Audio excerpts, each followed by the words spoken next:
Oui, bonjour. Dans cette vidéo, je vais vous présenter le matériel. Comment il faut choisir le matériel. Voilà, je vous présente un tube. Vous voyez qu'il y a un petit carré noir. Ça veut dire quoi? Ça veut dire que vous avez des peintures opaques et des peintures transparentes. Moi, je vous conseille d'acheter les peintures opaques parce qu'elles sont plus couvrantes et il nous permet de réaliser avec un peu moins d'épaisseur avoir le même résultat que en rajoutant plusieurs couches d'une peinture semi-transparente. Les peintures semi-transparentes servent essentiellement à faire des glacis parce qu'elles sont elles sont pas très compactes, sont pas très solides, sont pas, comment dire, elles sont pas opaques. Hein, elles sont pas opaques, elles couvrent pas. Alors, vérifiez bien quand vous achetez un tube qu'il soit bien avec le carré noir. Vous avez un carré avec une diagonale dont un des triangles est noir et l'autre blanc. Et ça veut dire que c'est une peinture semi-transparente. Et quand vous avez le carré complètement blanc, transparent, la couleur du tube, cela veut dire que c'est une couleur transparente, qui en réalité vous posera beaucoup de problèmes au moment de l'étaler. Voilà pour le tube, pour la peinture. Podéis ver en un tubo que siempre hay como un cuadrado que está relleno negro o con una diagonal que va de un ángulo a otro, formando dos triángulos, uno negro y otro blanco, un cuadradito todo blanco. ¿Qué quiere decir? Que cuando está cubierto así, cuando está relleno, quiere decir que la pintura es opaca. Cuando está con el triángulo, o sea, con la diagonal, quiere decir que es semi-transparente. Y cuando está todo claro, del color del tubo, es transparente. O sea que los colores que yo utilizo, porque son mejor, cubren mejor y no hace falta poner muchas capas, los elijo así con el cuadradito bien rellenito. Cuando es semi-transparente veréis que hay una cierta dificultad a obtener colores cuando tienes otros colores debajo. Y cuando es transparente ya es muy complicado. Yo utilizo transparente esencialmente para hacer glacis o esto para dar una entonación pero sin cubrir. Au niveau des pinceaux, qu'est-ce qu'il faut faire? Les pinceaux, vous avez plusieurs formes. Vous avez des carrés avec le bord frontal droit et vous avez ce qu'on appelle le langue de chat, c'est un peu arrondi. Moi, je préfère travailler avec les arrondis. Pourquoi? Parce que quand j'étale la peinture, voilà, et je fais ce mouvement-là, non seulement je laisse mieux la pâte, mais en plus, il ne s'écarte pas. Ceux qui sont coupés droit, normalement, les bords, ils s'écartent et ne vous permet pas d'être aussi précis qu'avec les arrondis. Quand vous voyez un pinceau, il a une certaine longueur. Il a une raison. Il a une raison. Moi, je vois beaucoup d'élèves que je donne mes cours qui prennent le pinceau comme ça pour peindre. Et ça, c'est une erreur monumentale parce qu'on ne contrôle pas. Il faut une certaine souplesse au niveau du poignet, voilà, des doigts. Et c'est beaucoup plus facile de contrôler et ne pas trembler, d'ailleurs. Parce que quand on prend ici, tout le poids est sur le pinceau, tout le poids est sur le dépôt des peintures sur la toile. À une certaine distance, on a une certaine souplesse qui est beaucoup plus pratique, à mon sens. Aquí veis cómo elegir los pinceles. Yo elijo los pinceles. Tienen varias formas. Tienes o recto, rectangular, o redondito, como la lengua de gato se llama. Yo los elijo, los compro siempre redondos. ¿Por qué? Porque es más fácil de poner la pintura, ¿ves? Y cuando yo giro que quiero dejar un depósito de pintura, el pincel no se abre. Cuando hacemos esto y es recto, el pincel se abre sobre los lados y es muy difícil de controlar el ancho de lo que quieres de poner. O sea que yo os aconsejo esto redondo, hay quien prefiere los demás, los otros. Sin embargo, los pinceles yo los cojo sintéticos porque ahora son muy suaves y ahora pues son tan buenos como los de pelo. O sea que... Luego también otra cosa, yo veo esto en los alumnos, un pincel, ¿por qué tiene esta dimensión tan larga? Pues tiene una razón, tiene un motivo.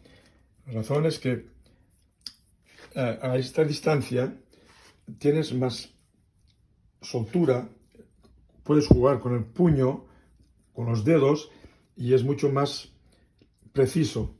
Yo veo con mis alumnos que cogen muchos el pincel aquí y trabajan con el peso del brazo, o sea que le ponen mucha fuerza y no pueden hacer lo que quieren, no pueden tener la soltura que cuando tienes el pincel más lejos, que puedes trabajar con mucha ligereza.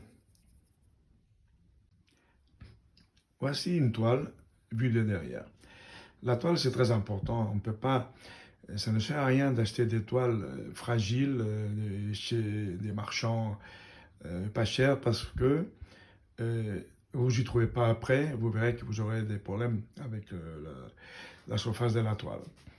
Je vous conseille d'acheter des toiles de lin. De lin, pourquoi? Parce que le lin, c'est une texture. C'est une toile qui est très solide, très agréable au toucher. Déjà, elle a son propre grain et ça nous donne des effets assez sympathiques, même si vous ne mettez pas trop de peinture, même si vous travaillez dilué. Es importante cuando compras un lienzo, de no comprar un lienzo que sea barato. El precio no hay que verlo si queréis tener un resultado óptimo. Yo os aconsejo de comprar telas de lino. ¿Por qué? Porque el lino es más sólido, ya tiene su propio grano, que le da una textura. Incluso cuando trabajas con poca materia, ya te da una textura. Y es importante de no coger, por ejemplo, no comprar telas de lienzos de algodón, porque el algodón cuando apoyas con un dedo se queda marcado y nunca se irá, o sea que se verá.